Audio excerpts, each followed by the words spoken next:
नमस्कार, आप देख रहे हैं न्यूज इंडिया। आपके साथ मैं हूं निदा अहमद। उत्तर प्रदेश में नगर निकाय चुनाव की घोषणा के बाद चुनावी रण जीतने की तैयारियां तेज हो गई हैं। प्रत्याशी अपने अपने वादों और अपने अपने दावों के साथ जनता के बीच जा रहे हैं, अपने पक्ष में मतदान करने की अपील कर रहे हैं।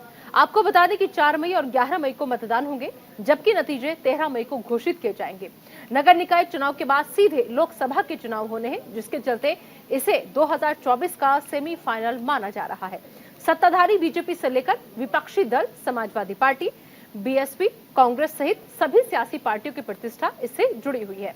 ऐसे में ये देखना दिलचस्प हो गया है कि नगर निगम चुनाव में कौन सी पार्टी जनता का विश्वास जीतने में कामयाब होती है और कौन सी जनाधार पाने में विफल रहती है।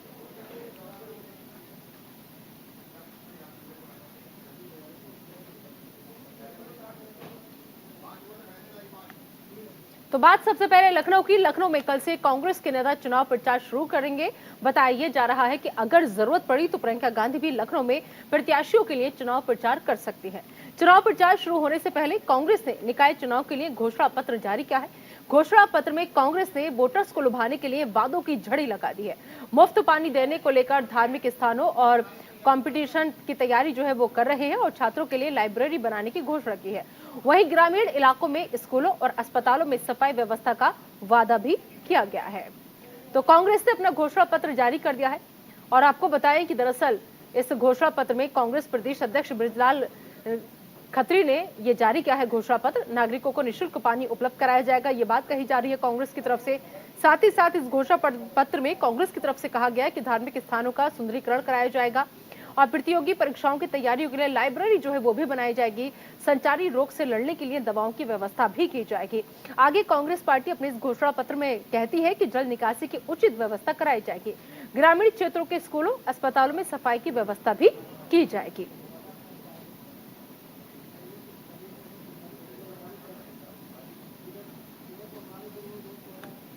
इस खबर पर ज्यादा बातचीत के लिए आइए सीधा रुक करेंगे लखनऊ का, जहां से हमारे सहयोगी नीरज मिश्रा इस वक्त हमारे साथ जुड़ चुके हैं। नीरज, जिस तरीके से यूपी में निकाय चुनाव होने जा रहे हैं, तमाम पार्टियां पूरी ताकत झोंकती हुई नजर आ रही हैं, लेकिन कांग्रेस पार्टी कल से लखनऊ में बड़े लेवल पर प्रचार की तैयारी कर रही है। बाकी और पार्टियों का क्या हाल? जी देखिए, जब से चुनाव की घोषणा हुई है 4 तारीख को मतदान होना है और उसके पहले जो तमाम पार्टियां हैं, चाहे वो भारतीय जनता पार्टी हो, चाहे बसपा हो, चाहे सपा हो, चाहे कांग्रेस हो, सभी अपनी अपने तरीके से पूरी तैयारी के साथ मैदान में जुट गई हैं। और आज कांग्रेस ने अपना घोषणा पत्र जारी किया है, जिसमें तमाम लोक लुभावन वादे किए गए हैं कि अगर कांग्रेस पार्टी जीतती है तो बिजली, सड़क, पानी, शिक्षा, स्वास्थ्य, ऐसे तमाम वादे किए हैं कांग्रेस की तरफ से। और ऐसे ही वादे समाजवादी पार्टी ने अपने घोषणा पत्र में किए हैं और बसपा ने भी यही किए हैं। और इसके अलावा भारतीय जनता पार्टी ने भी तमाम लोक लुभावन वादे किए हैं। जी बिल्कुल। लेकिन बड़ी बात यह है कि आखिर जनता किसके वादों पर विश्वास करे, तो ये देखना होगा 13 तारीख को जब रिजल्ट आएगा। लेकिन फिलहाल सभी पार्टियां और तमाम छोटे दल भी पूरे दमखम के साथ चुनाव में उतर गए हैं। बिल्कुल ठीक है नीरज, बहुत बहुत शुक्र है इस तमाम जानकारी के लिए आपका। और चलिए, लखनऊ की खबर आपको हमने दिखाई और अब अगली खबर जो है वो गाजियाबाद से है, जहां पर आपको बता दें कि समाजवादी पार्टी के मुखिया अखिलेश यादव ने प्रत्याशी पूनम यादव के घर पहुंचकर उनसे मुलाकात की और इस दौरान अखिलेश यादव ने बीजेपी पर तंज कसा। बीजेपी पर तंज कसते हुए कहा कि बीजेपी विकास की बात करने की जगह तमंचे की बात करती है। बीजेपी ने अपना एक भी वादा पूरा नहीं किया। यूपी सरकार पर निशाना साधते हुए अखिलेश ने कहा कि यूपी में एनकाउंटर जाति और धर्म देखकर किए जा रहे हैं। साथ ही अखिलेश यादव ने महंगाई को लेकर के भी बीजेपी सरकार को घेरा। मुद्दा इसीलिए मैंने बोला, इनसे स्वास्थ्य की सेवाओं को पूछोगे तो तमंचा बोलेंगे। इनसे पूछिए कि आपने वादा किया था कि पढ़ाई सस्ती होगी तो बोलेंगे तमंचा। आप उनसे पूछिए कि ट्रेन व्यवस्था नहीं ठीक पा रहे, बोला तमंचा। सॉलिड वेस्ट मैनेजमेंट नहीं कर पाए तो तमंचा। नदियां साफ नहीं कर पाए तो तमंचा।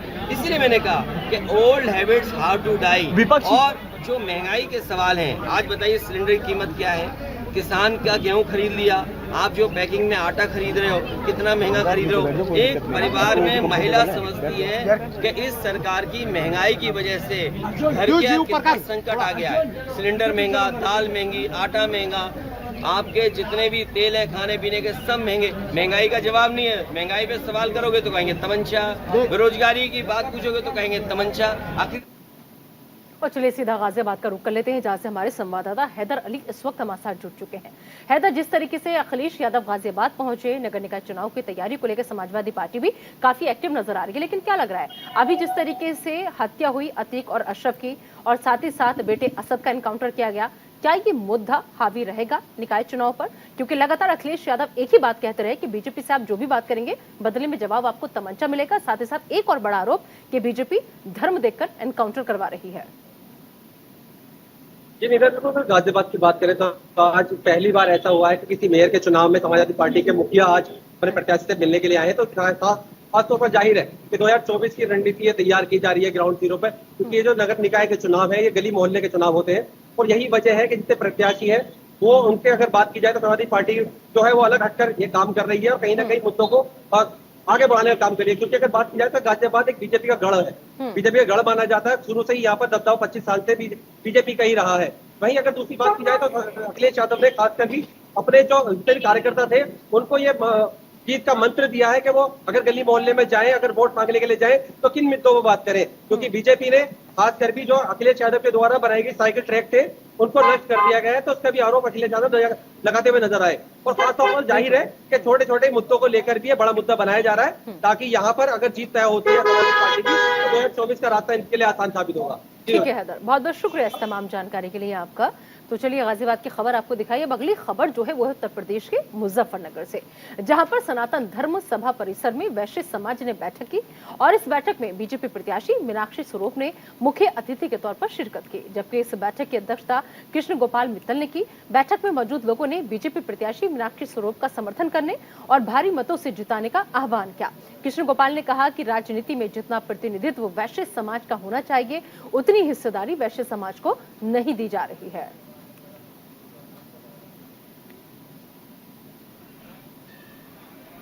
तो लगातार बैठकों का दौर जो है वो जारी है और बीजेपी ने मीनाक्षी स्वरूप को मुजफ्फरनगर से अपना प्रत्याशी बनाया है।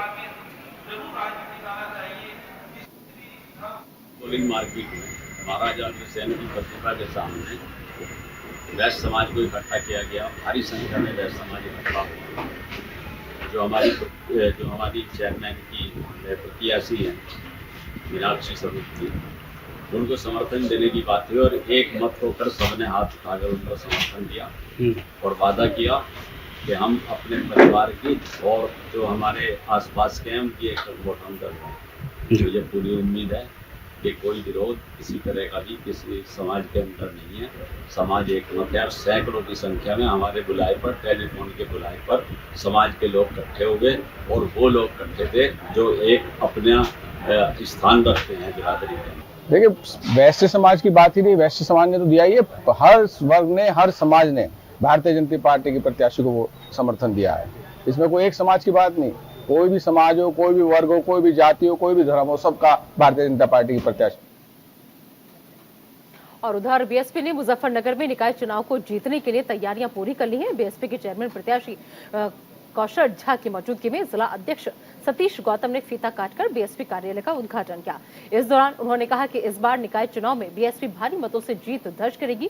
बताया जा रहा है कि बीएसपी इसी कार्यालय से निकाय चुनाव को जीतने के लिए रणनीति तैयार करेगी, साथ ही वोटर्स का रुख अपनी तरफ मोड़ने के लिए अभियान भी चलाएगी।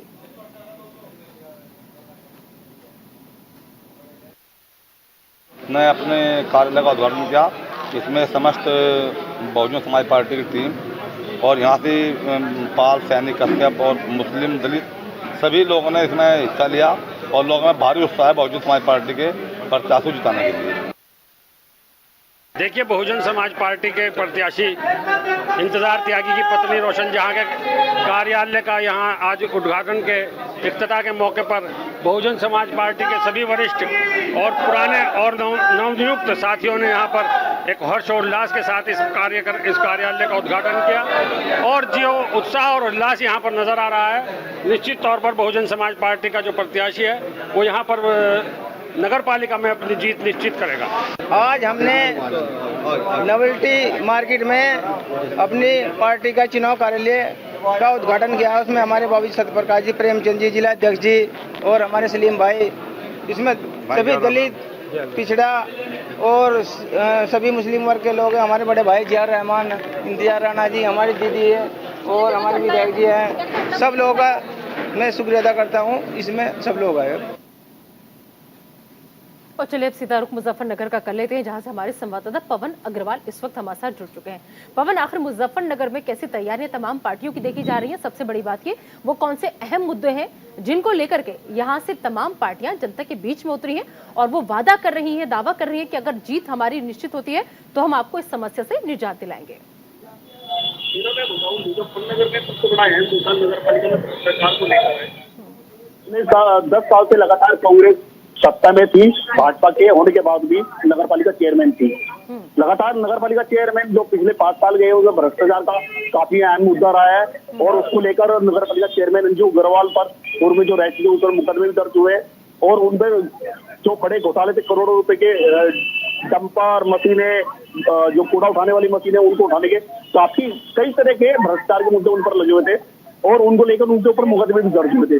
सड़क बनाने की बात हो या नाले साफ करने की बात हो, उसमें उनके ऊपर भ्रष्टाचार के आरोप लगते रहे और उन्होंने 2 साल कांग्रेस में रहने के बाद भाजपा ज्वाइन कर ली थी, लेकिन भाजपा में जो जगह उन्हें मिलनी चाहिए थी वो नहीं मिली क्योंकि उनके ऊपर भ्रष्टाचार के काफी बड़े मुद्दे आरोप लगाए गए थे। उन्हीं को लेकर अब यहाँ से मुजफ्फरनगर में जो 4 मेन पार्टियां बीजेपी, सपा, बसपा और कांग्रेस, वो लोग प्रत्याशी मैदान में। सबसे अहम मुद्दा बीजेपी का है कि भ्रष्टाचार नगर पालिका सदर का खत्म करा जाएगा और जो शहर में विकास होना है, सड़कें बड़ी होनी है, जाम लगा रहता है, उसको दूर किया जाएगा। नाले जो चौक हो चुके हैं उनको साफ करा जाएगा, जगह जगह कूड़े के ढेर है उनको साफ करा जाएगा। हर पार्टी का वही हर चुनाव में मुद्दा रहता है नीला, गंदगी का, साफ सफाई को लेकर। तो मेन जो बड़ा मुद्दा है वो भ्रष्टाचार का है जो बीजेपी ने उठाया है।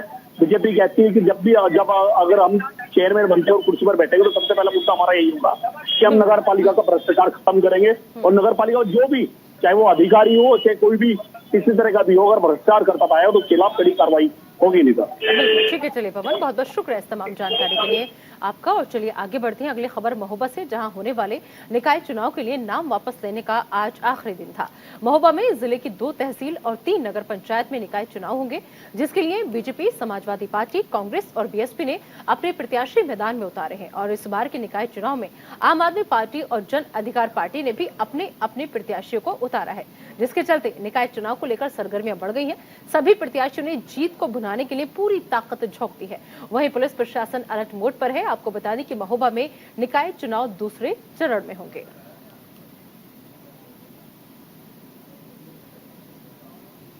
और चलिए सीधा रुख महोबा का, जहां से हमारे संवाददाता राशिद कुरैशी इस वक्त हमारे साथ जुड़ चुके हैं। राशिद, महोबा में कैसा सियासी माहौल देखने को मिल रहा है? यहाँ के असल मुद्दे क्या है? यहाँ की जनता कौन कौन सी वो समस्याएं हैं जो इस चुनाव के जरिए उनका हल चाहती है? मैं बता दूं कि महोबा जिले में 2 नगर पालिका और 3 नगर पंचायतें हैं और सबसे बड़ा मुद्दा महोबा में रहा है पानी का। जो महोबा शहर है, यहाँ पर जल निकासी मुनासिब न होने के कारण लोगों को काफी परेशानियों का सामना करना पड़ता है और उसके अलावा साफ सफाई मुख्य मुद्दा है। जो भी प्रत्याशी या सपा से हो या भाजपा से हो या बसपा से हो या अन्य पार्टी से हो, सभी ने अपने मैनिफेस्टो में एक बात कही है कि हम महोबा में साफ सफाई और पानी की और लाइट की जो व्यवस्थाएं खराब है उन व्यवस्थाओं को हम दुरुस्त करेंगे। तो कहीं ना कहीं लगातार प्रत्याशी के द्वारा डोर टू डोर संपर्क किया जा रहा है और आज आखिरी दिन था आपत्ति का और कहीं ना कहीं यहाँ पर लोगों को एक उम्मीद है कि एक अच्छा अध्यक्ष हमको मिले, जिससे कि शहर की जो व्यवस्था चरमरा गई है, चाहे वो पानी की व्यवस्था हो या विद्युत की व्यवस्था हो या सफाई की व्यवस्था हो, इन सब मुद्दों को देखते हुए महोबा जिले के लोग अपना मतदान 11 मई को करेंगे। बिल्कुल ठीक है राशिद, बहुत बहुत शुक्रिया इस तमाम जानकारी के लिए आपका। तो चलिए आगे बढ़ेंगे और अगली खबर जो है वो वाराणसी है, जहां सभी राजनीतिक पार्टियां अपने अपने प्रत्याशियों के साथ चुनाव मैदान में उतर चुकी हैं। सभी पार्टियां जनता को लुभाने के लिए अलग अलग वादे कर रही हैं। तो वहीं भारतीय जनता पार्टी ने विकास और कानून व्यवस्था को चुनावी मुद्दा बनाया है। आपको बता दें कि 1995 से वाराणसी के मेयर सीट पर बीजेपी का कब्जा रहा है और ऐसे में समाजवादी पार्टी, कांग्रेस, बहुजन समाज पार्टी के साथ साथ आम आदमी पार्टी इस तिलिस्म को तोड़ने के लिए एड़ी चोटी का जोर लगा रही है। नगर निकाय के 100 सीटों पर चुनाव होना है, जिसमें 633 सभासद प्रत्याशी चुनाव मैदान में हैं। तो वहीं मेयर पद के 11 प्रत्याशी चुनाव मैदान में उतर चुके हैं।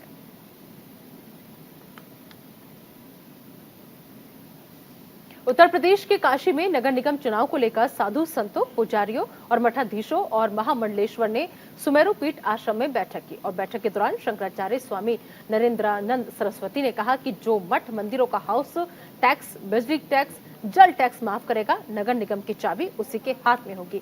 ऐसा माना जा रहा है कि साधु संतों की ये बैठक राजनीतिक पार्टियों का समीकरण बिगाड़ सकती है। वाराणसी में पिछले 25 साल से मेयर पद पर बीजेपी का कब्जा है और वहीं सपा और कांग्रेस बीजेपी को बाहर करने के लिए मैदान में उतर चुके हैं। भगवान आदि शंकराचार्य की जयंती, आज सूरदास की जयंती। यही बात है कि हम लोग आज एक तो मठ मंदिरों का हाउस टैक्स, बिजली टैक्स, जल निगम का टैक्स जो माफ करे। यहाँ काशी के पंचकोशी के मध्य मांस मदिरा प्रतिबंधित होना चाहिए और गंगा स्वच्छ हो, राष्ट्र का अमन चैन हो, शांति हो, सद्भाव हो, माफिया गुंडों का दमन करे। ऐसी सरकार हम लोग यहाँ नगर निगम में चाहते हैं, राष्ट्र में चाहते हैं, जिससे काशी की सांस्कृतिक प्राचीन पुरातन सनातन धरोहरों का संरक्षण और संवर्धन। और चलिए सीधा वाराणसी का रुख करते हैं, जहां से हमारे सहयोगी मदन मोहन इस वक्त हमारे साथ जुड़ चुके हैं। मदन मोहन, जिस तरीके से देखिए साधु समाज का एक बड़ा तबका ऐसा माना जाता है कि जिसके भी साथ आ जाए उसको बना भी देता है, उसको बिगाड़ भी देता है। लेकिन अब जिस तरीके से बैठक हो रही है और ये लोग ये अपनी मांग रख रहे हैं कि जो हमारे टैक्स माफ करेगा हमारा वोट उसी पार्टी को जाएगा, तो बीजेपी का कब्जा है पिछले कई सालों से। ऐसे में कांग्रेस हो या समाजवादी पार्टी हो, उनमें से कोई गया इनके पास या किसी ने ये आश्वासन दिया कि अगर हम आते हैं या हम जीत जाते हैं चुनाव तो आपकी समस्या का हल हम करेंगे? नीता, बिल्कुल इस तरह बताना चाहूंगा, जिस तरह से अगर हम बात करें कि काशी में जो है साधु संतों का जो है एक तरह से कहा जाए कि आज एक बैठक हुई। बैठक में जो है उन्होंने निर्णय लिया है कि नगर निकाय के चुनाव में हम उसी को वोट करेंगे जो हमारे मतलब कहा जाए कि हाउस टैक्स, पानी टैक्स के साथ साथ तमाम जो मांस मदिरा जो काशी के आसपास के जो मंदिरों के आसपास जो बिक रहे हैं उसे बंद हो। जो लोग इस टाइप का अगर वादा लेकर के जाएंगे तो हम उनके साथ में होंगे।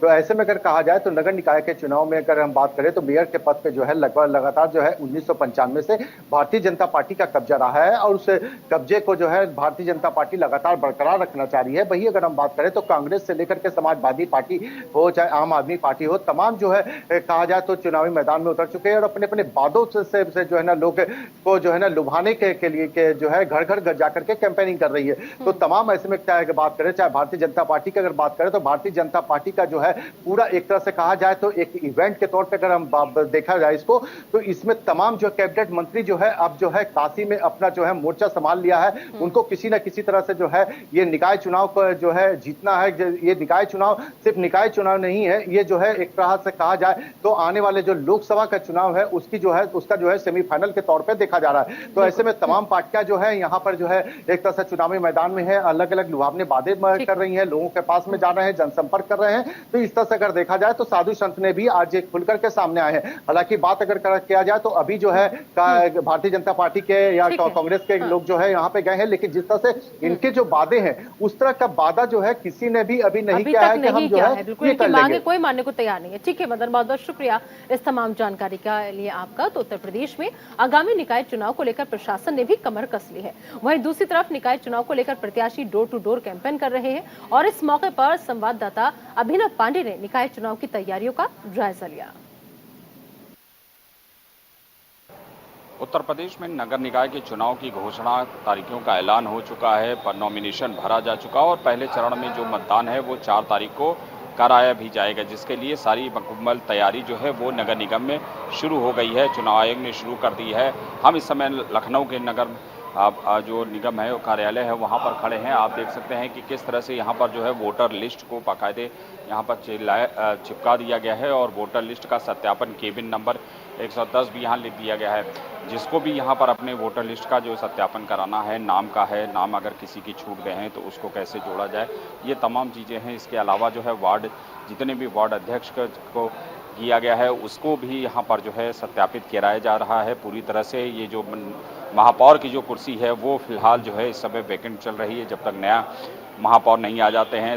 संयुक्ता भाटिया पहले से हैं यहाँ पर नगर पालिका की जो मेयर हैं वो लखनऊ की मेयर हैं और लखनऊ का मेयर जो है वो बहुत महत्वपूर्ण कुर्सी भी मानी जाती है। इसके पहले 2 बार लगातार डॉक्टर दिनेश शर्मा जो कि उप मुख्यमंत्री रहे हैं वो भी यहाँ पर जो है नगर पालिका में मेयर रहे हैं, लेकिन पूरी तरह से यहाँ पर तैयारी मुकम्मल हो चुकी है ताकि नए लोगों को स्थापित किया जाए, नए यहाँ पर वार्ड अध्यक्ष जो है वो आए। चुनाव को तारीखों का ऐलान पूरी तरह से हो चुका है और तैयारियां लखनऊ प्रशासन पूरी तरह से मुकम्मल कर चुका है। सुंदरम के साथ अभिनव पांडे, न्यूज़ इंडिया, लखनऊ। तो हर नगर पर हमारी नजर लगातार बनी हुई है, हर अपडेट आप तक न्यूज इंडिया पहुंचा रहा है। फिलहाल इस बुलेटिन में अभी के लिए इतना ही। आप दीजिए इजाजत, लेकिन बने रहिए न्यूज इंडिया के साथ।